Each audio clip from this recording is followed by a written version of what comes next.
Welcome to the deep dive.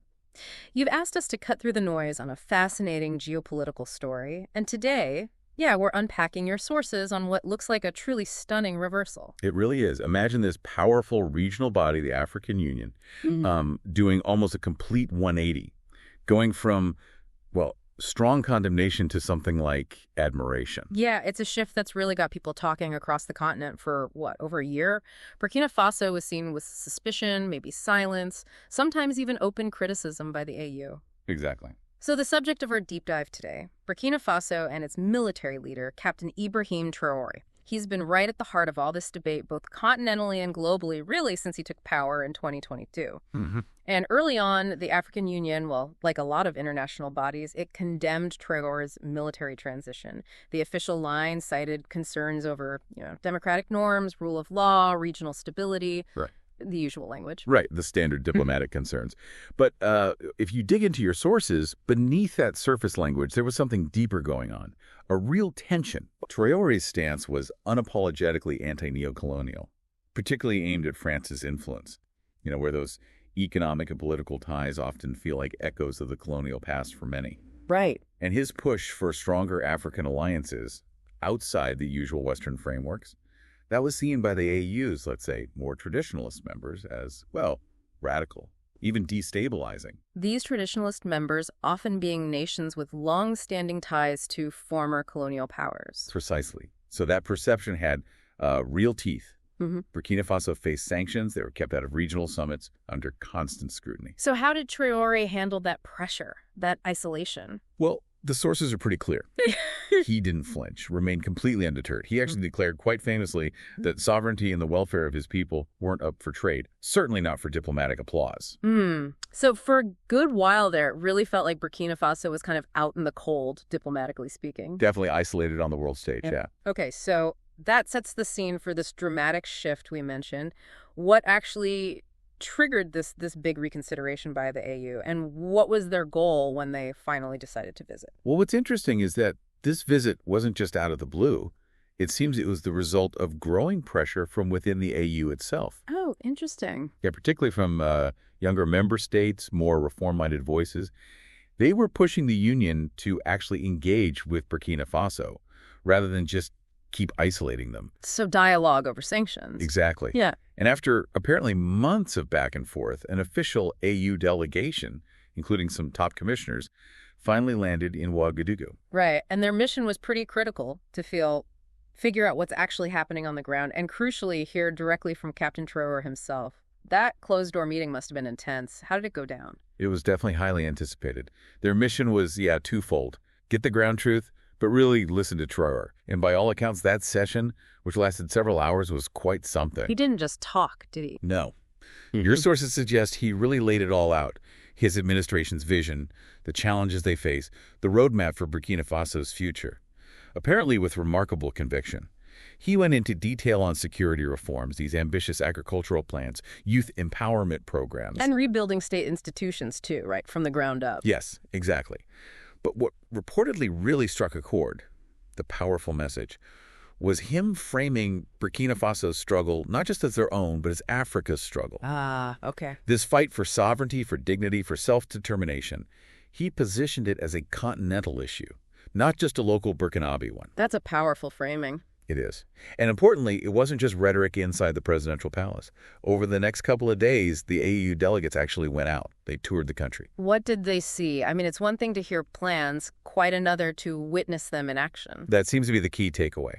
They visited local farming cooperatives, these community defense projects, infrastructure sites, new educational centers. So what was the reality they encountered? Was it different from the image often portrayed internationally? What was the biggest surprise for them, according to the sources? I think the biggest surprise, reading between the lines of your sources, was finding a reality quite different from the sort of destabilized picture often painted in international media. How so? Well, they saw rural communities, places that had been plagued by terror, now apparently thriving under this community-based security model. Local volunteers actively protecting their own villages. Ah, interesting. They saw local farms producing surpluses, actual surpluses, thanks to government support, like land, seed, training. This is part of what Traoré calls food sovereignty. Controlling their own food supply, reducing dependency on imports. Precisely. They saw roads, hospitals, schools being built, but significantly by Burkinabe engineers, not foreign contractors. Local capacity building. Yes. And bustling women-led businesses, youth employment centers, Yeah. all signs pointing towards, well, significant local investment and activity. That does paint a very different picture. Quite remarkable, really. And then came the press conference at the end of the visit. The head of the AU delegation made a statement that apparently sent ripples across the continent. What did they say? Yeah, that was the moment that really solidified this shift. The statement was something along the lines of, we came to Burkina Faso with questions, concerns, maybe even skepticism, but we leave with admiration. Wow. Admiration. Yes. And they added, Captain Ibrahim Traoré has not only stabilized his country, but is building a model of African-centered governance that deserves to be supported. That single declaration, I mean, that must have caused quite a stir. From Mali to Ethiopia, South Africa to Libya. Oh, absolutely. Governments, media, ordinary citizens. The reaction was widespread surprise and a lot of reflection. The same AU that not long ago viewed Traoré as a destabilizing force, now publicly praising his model as visionary. It feels like more than just politics, doesn't it? It feels like a potential redefinition of what progress even means in an African context. What's the core insight here about the AU itself? Is it changing? I think that's exactly it. It points to a potentially foundational pivot for the AU. For decades, the narrative of progress in Africa was often tied to external definitions, external funding, conditionalities. Mm-hmm. This visit and that statement suggests the AU might be starting to champion a more internal framework, validating self-reliance, local solutions over those traditional external models. That feels like the real game changer here. A willingness to break from norms dictated from outside. Define progress on African terms. That seems to be the signal, yes. So if we step back and look at the bigger picture, what does this tell us about those broader, long-held aspirations for a truly united Africa? Well, it certainly seems to reignite that push, doesn't it? The idea of an Africa that's more economically interdependent, militarily cooperative, diplomatically assertive on its own terms. Right. Traoré's focus on local manufacturing, internal security, food sovereignty.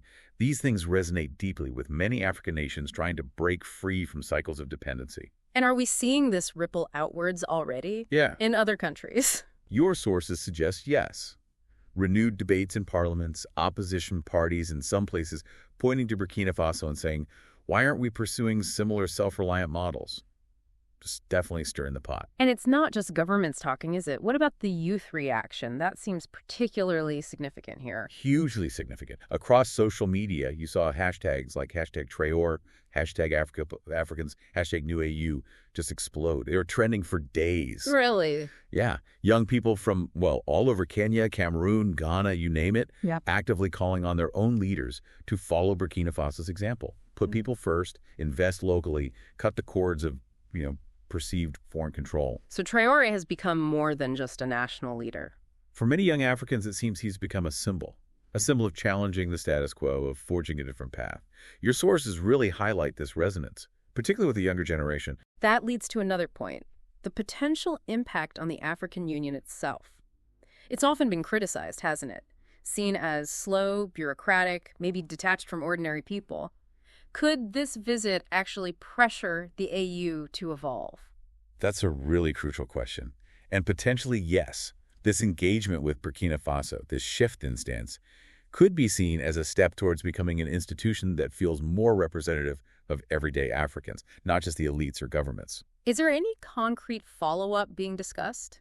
There are talks, according to some reports, discussions about a joint AU-Burkina Faso development initiative, maybe focusing on rural transformation, even defense technology sharing. Interesting. And there are even rumors, just rumors at this stage, that Ouagadougou might host a big Pan-African youth forum sponsored by the AU. That would be a massive symbolic shift if it happens. Definitely. So if we boil it all down, looking back at this whole arc from condemnation to admiration, what were the absolute key catalysts for the AU's U-turn? It really seems to come down to two core things. First, that closed-door session. Traoré effectively laying out his vision, his commitment to sovereignty, and framing it as Africa's fight, not just his own. Selling the vision, the why. Exactly. And second, crucially, the undeniable evidence they saw on the ground. It's one thing to hear reports.